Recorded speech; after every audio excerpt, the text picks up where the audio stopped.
One of the things I think a lot of people need to understand is we aren't a museum piece. The Inupiaq people are a living people and a living culture. Even though we're in northern Alaska, which covers this vast area from Nome all the way over the Canadian border, is that there's this extreme value of interconnectedness and interdependence. It's a hunting society, a gathering society from thousands of years. This is what creates our culture. That special relationship between humans and the natural world and the animals, and that it teaches you how to have a society that doesn't do too much harm to the world. Love and respect for nature, for one another, for our elders. Very, very fundamental value, key to life. Our values are something that bind us all. The importance of sharing with one another, the importance of spirituality, and the connection to the land, our traditions, how we hunt, sharing of stories and songs and dances. I'm Inupiaq. I'm from the Arctic Ocean. I am Inupiaq. It's very important to me. It's who I am as a person. And we're very proud of who we are, and we want to continue that.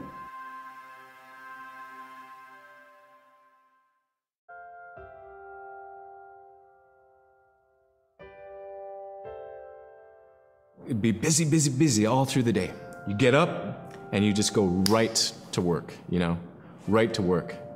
There was always something to do. There was never any idle time. The only idle time we had was after we eat and before we go to bed. One of the older people would just be relaxing, laying down there and saying, you know, it'd be really nice to hear a story. And then just organically, someone would just start telling a story. Storytelling for the Inupiaq people is very important because it not only created that sense of community, but is a way to pass on wisdom to the next generation. It was like TV, you know? It was just like, it was as good as any movie you've ever seen. And the storyteller told it so clearly that it was just as powerful as any of the greatest movie blockbusters you've ever seen. There was a reason behind the stories that we were told because they held traditional knowledge. They held things that we might need to know in life, whether it was about how to find food or how to survive, or it was about well-being and the importance of connecting with people and being a good member of the community. We all do stories. We all live in stories. We all tell stories to our friends. And they need to be told. They need to be heard.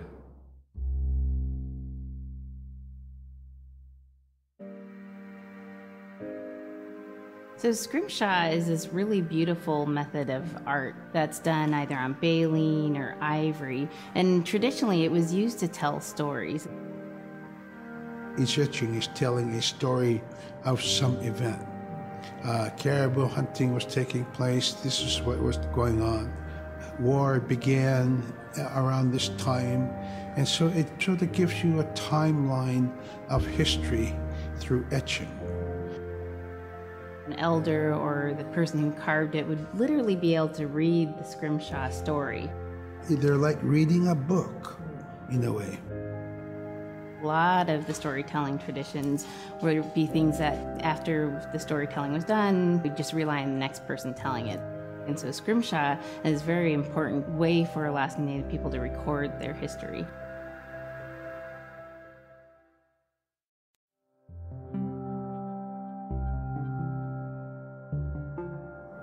When I was growing up, my grandpa had a pet white fox. If you're a good friend with a fox, when there's danger abound, they try to keep you from getting into trouble. They pull tricks here and there, and foxes are like spoiled little kids in a way. When you let her out, she'd go prancing out in the snow, jumping in the air. I know she was happy then. come running at me and jump on my chest, knock me backwards, lick my face, and I try not to let it. So that was my memory of my grandpa's pet fox.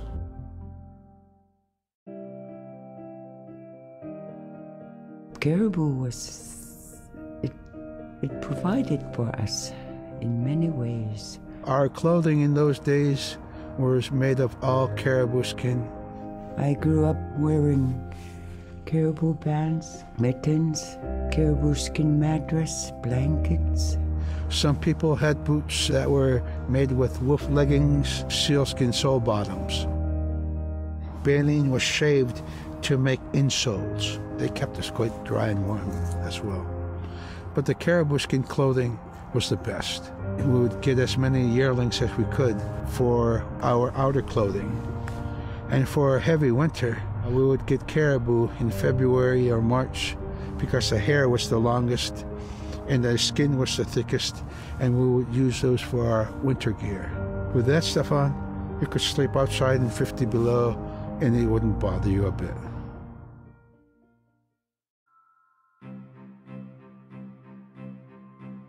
Silla is the weather. It also means the atmosphere. Here's the Nuna, or the land, and it's anything from the land into the moon, the sun, the stars. That's Silla. It's a very spiritual, and we have a relationship with Silla. Silla has a soul in the same way we do as people, in the same way animals do. I think spirit helpers in and of themselves are really about how we're connected with things. And so it may be that there is a spirit helper that shows themselves as a bird to show you the way home, or it may be a spirit helper that actually decides to show themselves with the face and body of a man instead of their animal form. And so I think one of the things that's hard to understand is that it's not one way of seeing things, it's one way of knowing you're connected to everything. We've always had that spirituality of everything around us. It's the interaction you have with the air you breathe, the ocean that you gather resources from, the rivers from which you gather fish, the tundra from which you pick berries, the animals that give themselves. It's all of that.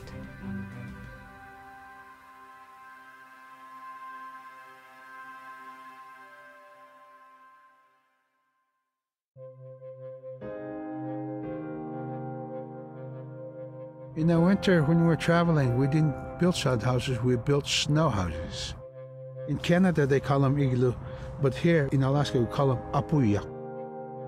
We'd do a day of travel, and then we'd make a apuya. The next day, my father would set traps, spend the day there, rest the dogs, give them something to eat, and then the following day, we continued to the next place. We'd go to my dad's sister, who had a house at Dubarg. They had a small sod house over there. We didn't have to do anything.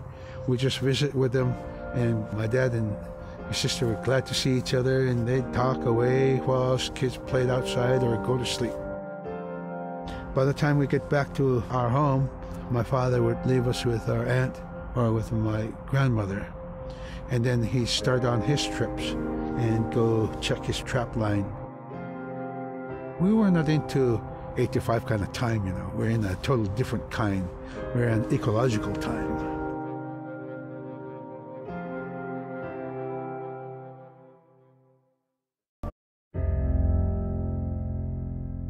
Drum is something that's common to all cultures in Alaska.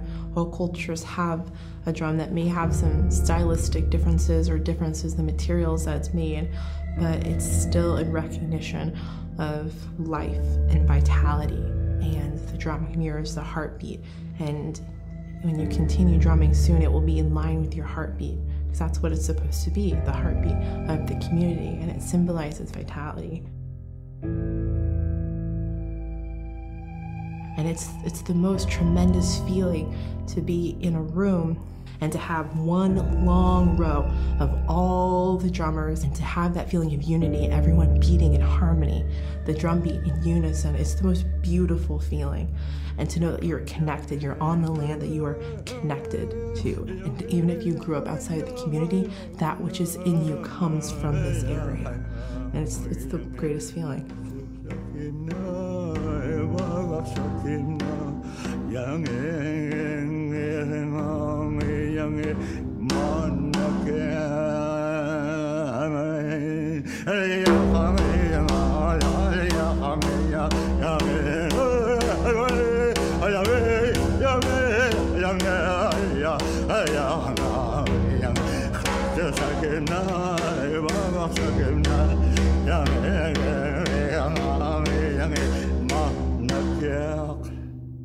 Man, I went at it and look what happens. Oh.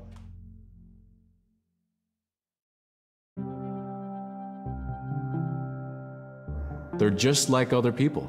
They just happen to be very small and extremely strong. These are stories that are common throughout Alaska. It's normally that people are the size from your elbow to the tips of your fingers, and they possess superhuman strength. So they may be tiny, but they can carry a whole caribou. And if you go up north and you talk to a number of the people in the community, they'll talk about having seen the little people. There's a place at home that we know, but we don't profess it to anybody. But it's not like the boogeyman. They can be mischievous, they can be ornery, or they can be helpers. And every now and then, we might have the opportunity to see them, especially if they want us to see them. The fact that it's across Alaska really tells you something about our history and how we interacted with nature around us.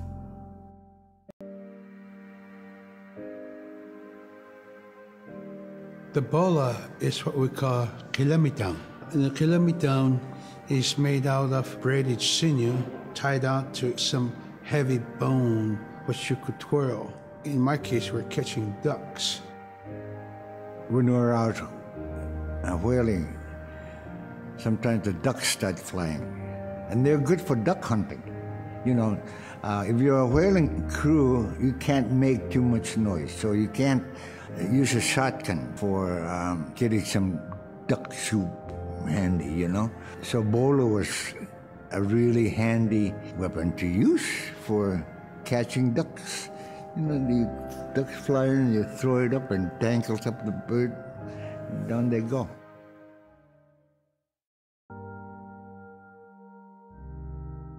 The scaredest I've ever been, I was 12 years old. We floated out on a piece of ice while we were duck hunting. It was a bluebird day, just clear blue skies. And there was 3 of us, myself, my brother, and my dad. Next thing you know, we see this dark shadow on the ice. We look and it goes behind us. So we all jumped up, startled, and my dad, he started running. We got back to the ridge there. The ice had fractured, cracked, and broke off, and we were floating away. We were drifting. It was close enough to where my dad would have made it. He stopped and he thought about throwing us across, and if one of us was on the other side, we would be split up. So he stopped, and he just so happened to have a cell phone on him. 911 didn't pick up. That's the worst feeling in the world right there. 911 did not pick up. So he left a message because they record their calls. Once he had relayed that information, his cell phone died. That was the scariest moment I've ever had in my life. We were floating away and I thought we were left for dead. He kept calm during this situation. He's bringing out everything positive in this case. You know, I'm crying, my brother's freaking out. It went from clear blue to dense fog. Within a couple hours, we heard the chopper flying around, so they must have gotten our message. We thought we were saved, and then the chopper sound went away. So we lit some of the sled on fire. It's plastic. We thought black smoke in the fog would create some kind of marker. Chopper pilot had mentioned when we got rescued, you could see a glow in the fog. And he slowed down there, and sure enough, as soon as he slowed down, we got within visual. That was definitely the scariest moment of my life, was floating away and not knowing what the outcome was going to be.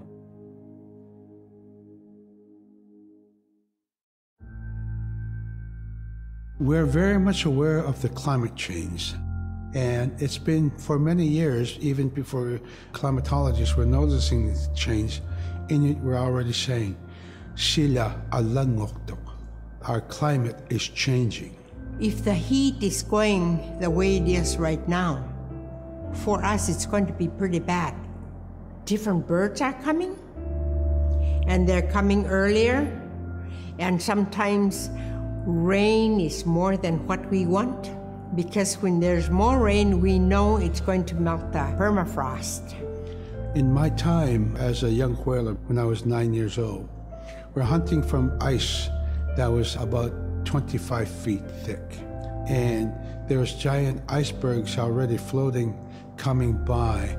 That was the first signs of a changing climate. Ice that never broke before was now moving. Now, here it is 50 years later, we're hunting whale from ice that's 18 inches thick. There's no more thick ice.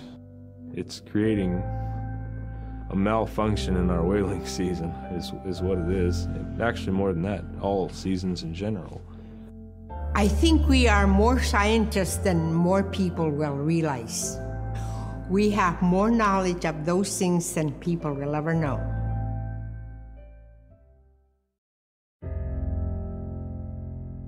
My brother was out seal hunting. He got attacked from behind and managed to grab his knife and save himself. When he came to realize, oh no, it's a mother.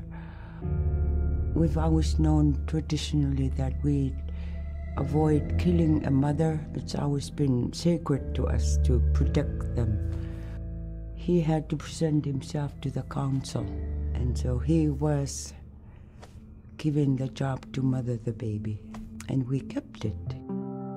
It got so big, it went over the barricade one day and got to the dog food, and that was an indication that, brother better go teach it how to survive on its own. So he did. I really got attached to the bear because I more or less grew up with it. And some days when brother took him walking, once in a great while he'd put me on the bear and I would ride on it like a horse. I was just happiest little girl in the world.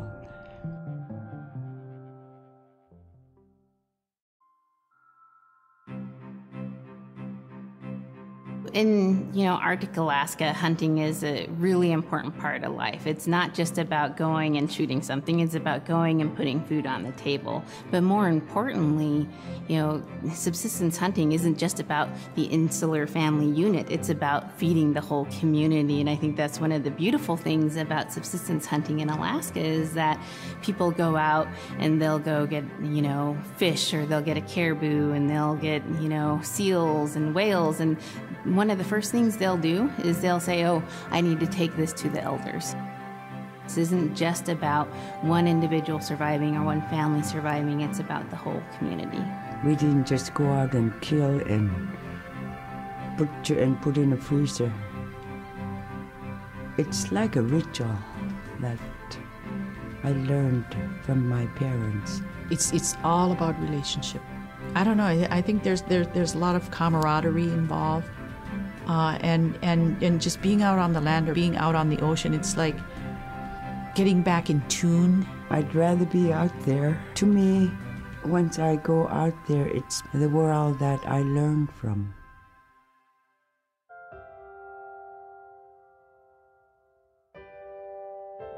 Now we spend all our time out in nature. You get very intimate with the world. And over time, if you're living that life, you start to sense that everything has a spirit. There's a consciousness in everything. everything is alive. If everything is alive, then we want to respect it. And if we're going to use it, we want to use it respectfully. What I try to tell my nephews and nieces, you know, you love to hunt, you have to take care of the animals that you catch, preparing the food and eating the food that you catch. Water provides you. The ice brings you life. It provides all those things that you need to be a part of your life. That was something I grew up with. I grew up respecting the animals. I grew up respecting the land. And that, to me, that is why we as Inupiaq, as an Inupiaq culture, as an Inupiaq people, is why we're so successful.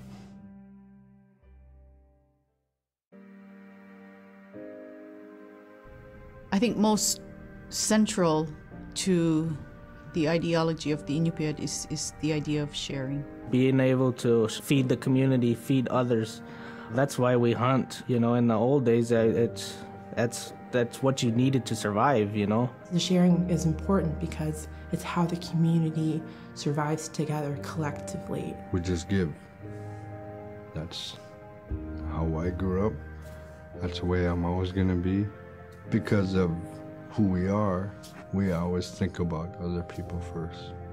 If our people didn't share in the old days, we wouldn't have survived in this harsh, climate, environment.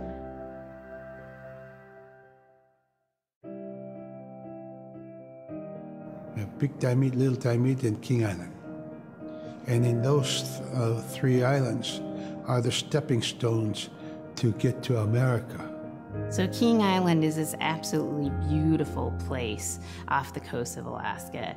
And if you can imagine being on this really kind of rocky island that kind of shoots up from the water to these cliffs, and then all of a sudden you see these stilts, and then you look up and there are these houses. They were built on the cliff up high because of the ice. Being an island in the Bering Sea, you have ice that's being pushed by the winds onto the island. So it's going to pile up 50, 60 feet high. Structures are still there today, and people have returned to King Island. It's a growing community as the people return back to their island.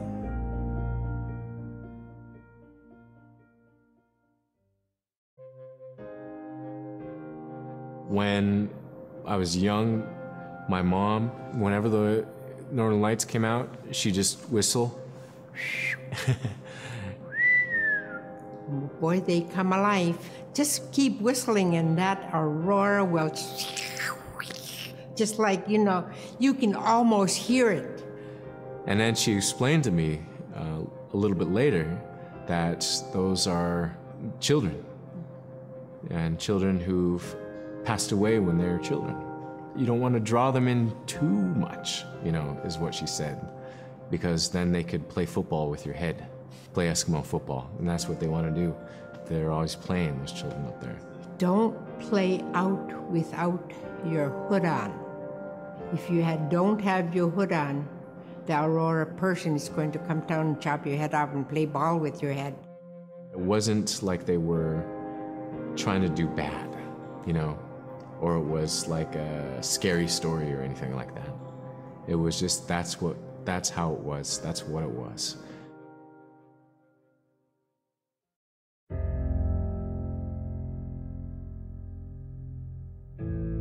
In the month of November, there's no sun.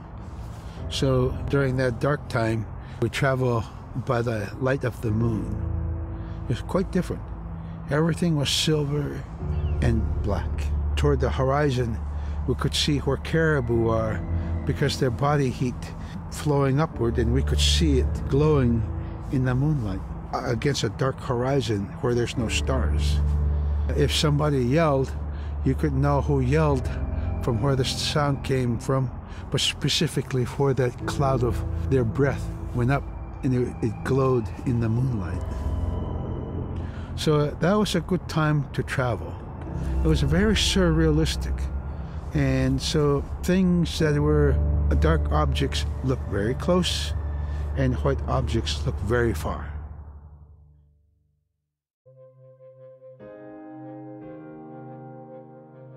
We're taught that there's no hierarchy. It's not everything else and then man, humans on top, and they're separate from everything. We're taught that everything is equal and that all the animals have a human form or can be seen in a human form. And so they have just as much or more intelligence. In fact, have a lot to teach people. And so that's how these transformations can happen. It's if the animal wants you to see it in its human form. There's a story where a man comes up to an ice hole and then realizes there's another man in his parka that's got stuck in the net, and is just stuck like that. Oh, can you let me out? Please help me, And so then he lets the man out, but then realizes that was actually a seal. That was a seal man. And just because that seal wanted that help, that seal allowed itself to be seen in human form.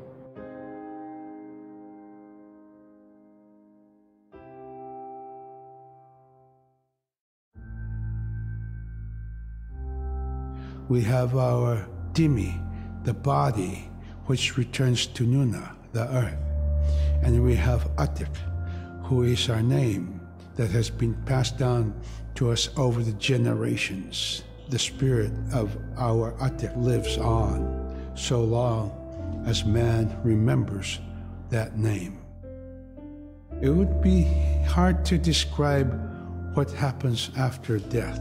The feeling is that when our Anik returns to Sila, then that may be reborn if the name is passed on to a new child who can then retain some of the memories of the original name.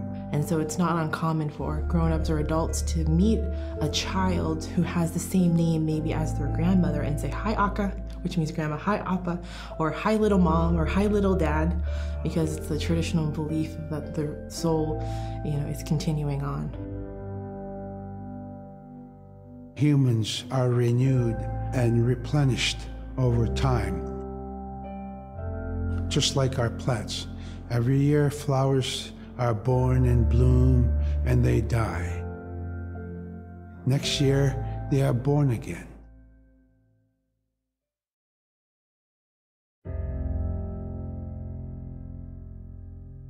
So a recurring type of character in Inupiaq stories is the manslayer. And the manslayer is kind of this bad guy. And I think really what's at risk when the manslayer comes into story is the livelihood of individuals and the whole community. And so the manslayer is really used as a way to say, don't act only for yourself, always hold the community in your heart. Oftentimes in these stories, there is one person that will stand up. And what this humble person will represent, who faces that manslayer, is a return to order, a return to true living in the community. And it just takes that one person.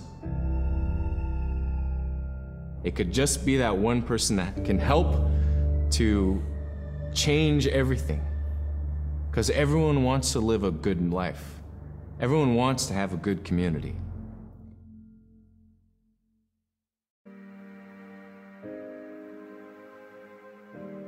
With regard to the environment, the blizzards have been one of the key elements that have impacted the survival of people, especially in the hard winter. We know a blizzard is coming when the moon is starting to get fuzzy. We also look at the stars. When the stars are twinkling fast, we know a storm is approaching. We look to the clouds in the sky to give us a direction the storm is coming from. We learn these as children by observing weather on a daily basis.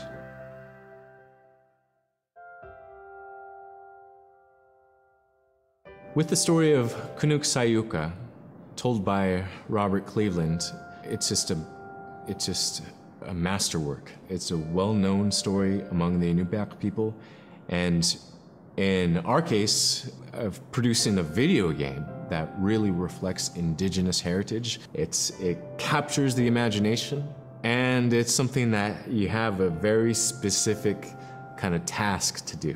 There's a blizzard, you know, and it is just a non-stop blizzard that is overpowering the people, and there's one man that wants to figure it out.